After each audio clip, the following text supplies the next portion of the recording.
যুৱক বন্ধুসকল আৰু ইয়াত উপস্থিত থকা শ্ৰদ্ধেয় ৰাইজ, আজি এই নিৰ্বাচনী বতৰত আপোনালোক সকলৰ ওচৰলৈ আহি মই যথেষ্ট আনন্দিত।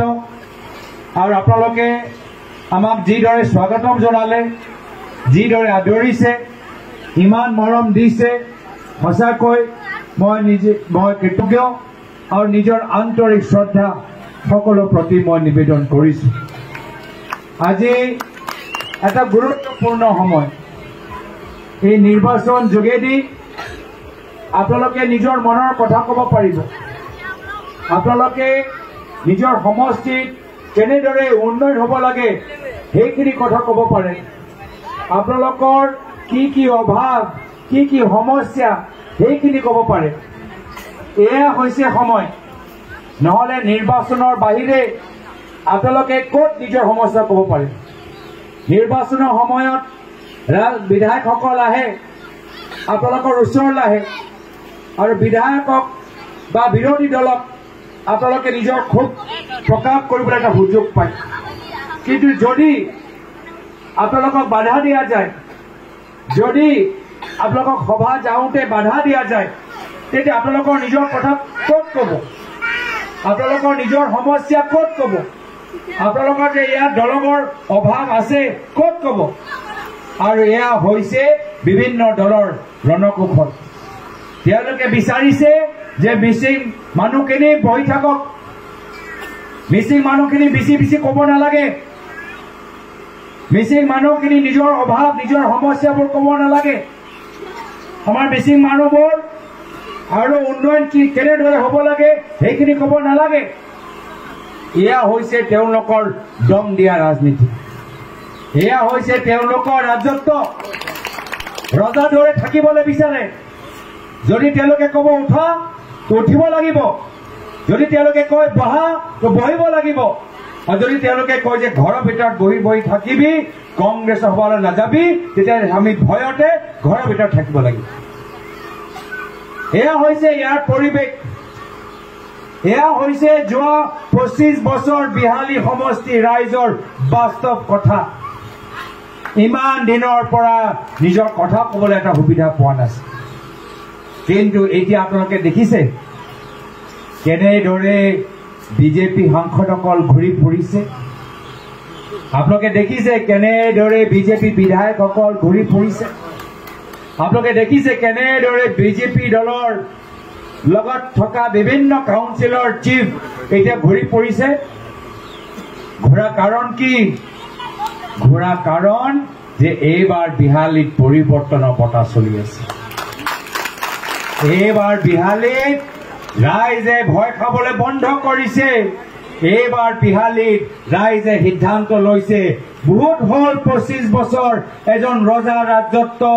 এইবাৰ 13 তাৰিখে হাতৰ চিনপত ভোট দি আমি নতুন চেহেৰা, নতুন যুৱক জয়ন্ত বৰা ডাঙৰীয়াক আমি জিকাইছো।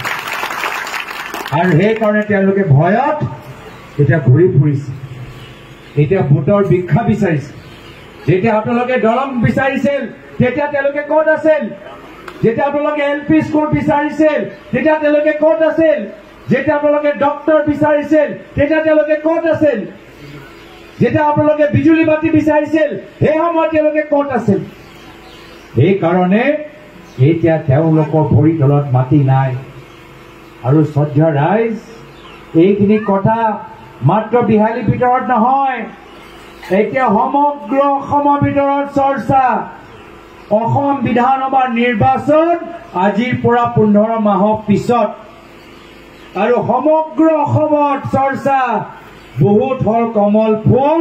কমল ফুলৰ কাম নাই। অহা বিধানসভা নিৰ্বাচনত আমি কংগ্ৰেছৰ নেতৃত্বৰ চৰকাৰ গঠন কৰিম। মাত্ৰ 15 মাহৰ পিছত অসমত কংগ্ৰেছৰ নেতৃত্বৰ চৰকাৰ হ'বলৈ গৈ আছে। সেইকাৰণে তেওঁলোকৰ ভাবুকি লাভ নাই, তেওঁলোকৰ ভয় খোৱা মূল্য নাই। তেওঁলোকে 15 মাহৰ আলহী। 15 মাহৰ পিছত তেওঁলোকৰ চাকৰি যাব, বিধায়কৰ চকী যাব, মন্ত্ৰী চকী যাব, মুখ্যমন্ত্ৰী চকী যাব। অসমৰ জনসাধাৰণে তেওঁলোকৰ চকী উফৰাই পেলাব তাৰ কাৰণ কিয় কি ক্ষমতা তেওঁলোকৰ মূৰত সোমাই গৈছে আমাৰ মহিলাসকলক কিমান দৰালে অলপ মহিলাসকলক সুধিবলৈ বিচাৰিছো মনত আছে আপোনাক কৈছে ওলাই আহক নাচি নাচি ওলাই আহক গছ পুলি ৰোক 10,000 টকা লওক কিমানে ইয়াত গছ পুলি ৰোলে হাত দাঙি দিয়কচোন আৰু 10,000 টকা কিমান পালে এতিয়া হাত দাঙি দিয়ক নাই পোৱা মোৰ আপত্তি নাই যদি কোনোবাই গছ পুলি ৰোৱা পিছত 10,000 টকা পাইছে যাওক বিজেপিক ভোট দিয়ক মোৰ আপত্তি নাই আৰু যিসকলে পোৱা নাই আমাক ভোট দিয়ক গম পাই যাম 25 বছৰত কিমান কাম কৰিছে আৰু এটা কথা মনত পেলাবলৈ বিচাৰিছো 6 মাহৰ আগৰে কথা এই সময়ত প্ৰেমলাল গঞ্জু ডাঙৰীয়া কংগ্ৰেছৰ আমাৰ প্ৰাৰ্থী এই সময়ত একে আজি যিদৰে বাধা দিছিল লোকসভা নিৰ্বাচনত একে বাইদেউ ক'ত গৈছে মই কংগ্ৰেছৰ সভালৈ গৈছো কিয়নো যাব লাগে আহক আমাৰ বিজেপি সভালৈ আহক আমি ফৰ্ম বেলাই আছো কি ফৰ্ম বেলাই আছে আহকচোন আহক 4 ঘণ্টা বহক ৰাহুল গান্ধী আহিছে যাব নালাগে প্ৰেমলাল গঞ্জু আহিছে যাব নালাগে 4 ঘণ্টা বহক ফৰ্ম সহি কৰক আৰু সহি কৰাৰ পিছত কি হ'ব বাইদেউ সহি কৰাৰ পিছত আপুনি লখপতি বাইদেউ হৈ যাব লখপতি বাইদেউ এতিয়া কিমান ইয়াত ফৰ্ম সহি কৰিছে হাত দাঙি দিয়কচোন এতিয়া লাঞ্চ কৰিছে জানে যে ইয়াৰ পিছত মই কি সুধিম গম পাইছে যিমানে লখপতি বাইদেউ ফৰ্ম সহি কৰিছে এগৰাকী মহিলাই লখপতি বাইদেউ হোৱা নাই হয় না নহয় এজনো মহিলা লখপতি বাইদেউ হোৱা নাই এতিয়া মানুহখিনি যিখিনি আমাৰ অলপ সভালৈ চাবলৈ আহিছে এতিয়া পলাই গ'ল অলপ ফটো তুলিবলৈ মানুহখিনি আহিছিলে এতিয়া এইখিনি কথা শুনি পলাই গৈছে যেতিয়া তেওঁলোকে আহিব সুধিব মোৰ 10,000 টকা ক'ত মোৰ লখপতি বাইদেউ ক'ত কি কৈছিল আপকি বাৰ পৰিৱৰ্তন কি পৰিৱৰ্তন হ'ল কংগ্ৰেছৰ চিলিণ্ডাৰ 450 টকা পৰা বিজেপি চিলিণ্ডাৰ হৈ গ'ল 1250 টকা এয়া হ'ল পৰিৱৰ্তন এতিয়া বৰ্তমান চৰকাৰ ধাৰুৱা ধাৰ মাৰিবলৈ পইচা নাই হিমন্ত বিশ্ব শৰ্মা ডাঙৰীয়া জোৰ জবস্তি কৰি দুখীয়া মানুহৰ ঘৰৰ ওপৰত স্মাৰ্ট মিটাৰ লগাই আপোনালোকৰ পৰা পইচা তুলি নিজৰ ধাৰ মাৰিবলৈ বিচাৰিছে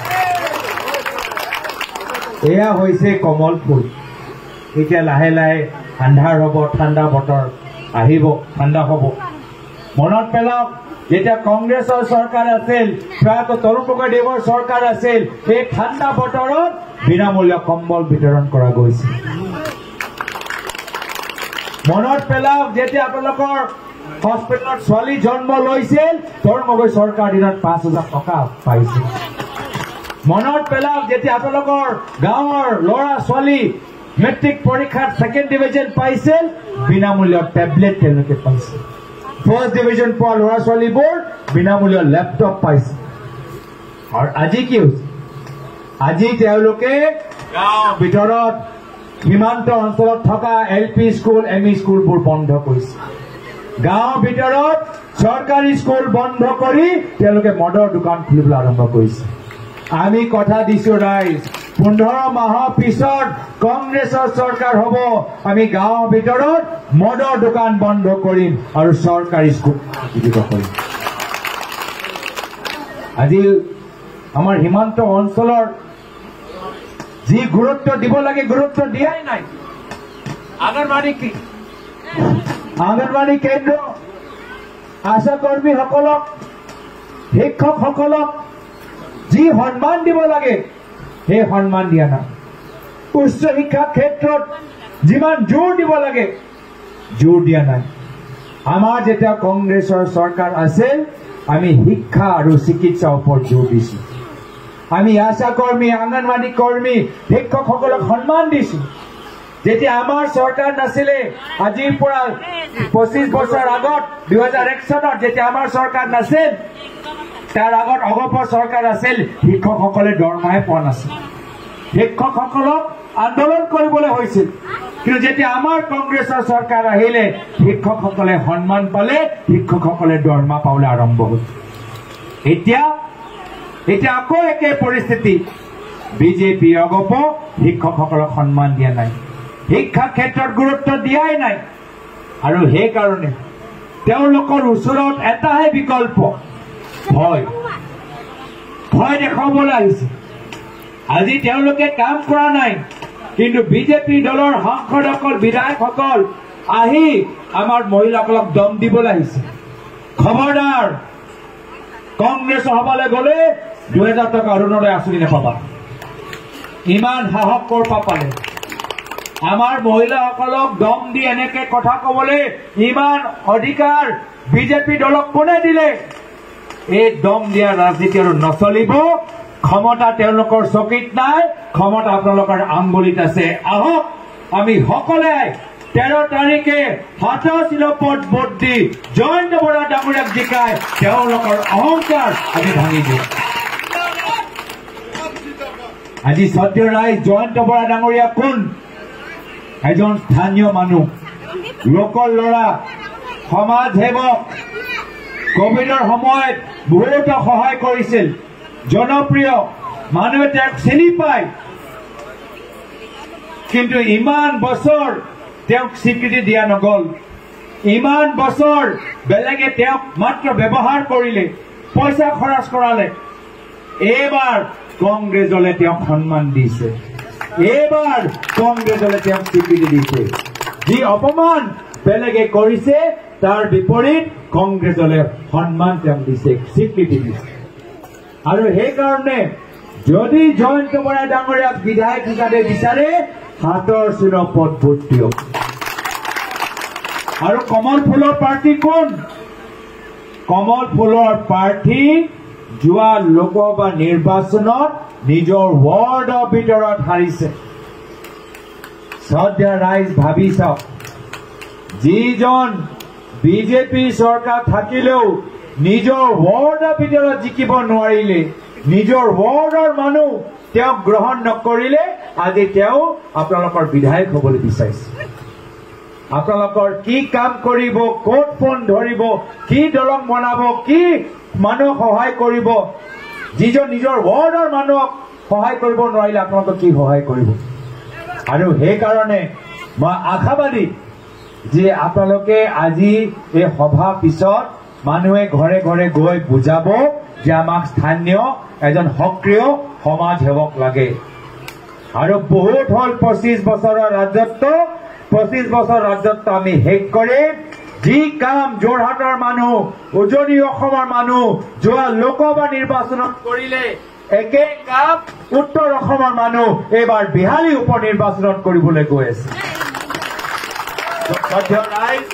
মই বিশেষ আৰু দীঘলীয়া নকৰো অহা 13 তাৰিখে জয়ন্ত বৰা ডাঙৰীয়াক ভোট দিবনে হাতৰ চিলপত দিবনে কংগ্ৰেছৰ বিধায়ক হ'বনে মোৰ লগত কংগ্ৰেছ দল জিন্দাবাদ কংগ্ৰেছ দল জিন্দাবাদ কংগ্ৰেছ পাৰ্টি জিন্দাবাদ সত্য ৰাইজ এইখিনিয়ে কথা কৈ মই ইয়াতে নিজৰ সময় সামৰিছো ধন্যবাদ জয় হিন্দ জয় আইএফ